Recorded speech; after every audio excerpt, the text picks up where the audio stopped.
Hello दोस्तों, American airline का Boeing 737 max बना आग का गोला। टेक ऑफ से ठीक पहले इंजन में निकली चिंगारी और धुआं और मच गया हड़कंप।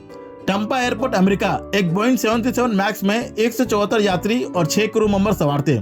जैसे ही विमान रनवे पर दौड़ने लगा, पायलट ने इंजन में स्पार्क देखा। तुरंत इमरजेंसी ब्रेक लगाई गई और यात्रियों को बाहर निकाला गया। सौभाग्य से कोई घायल नहीं हुआ। बताया जा रहा है कि इंजन फेल्यूर के कारण आग लगी थी। बोइंग 737 मैक्स पहले भी कई बार विवादों में आ चुका है, तो क्या ये अभी विमान सुरक्षित है?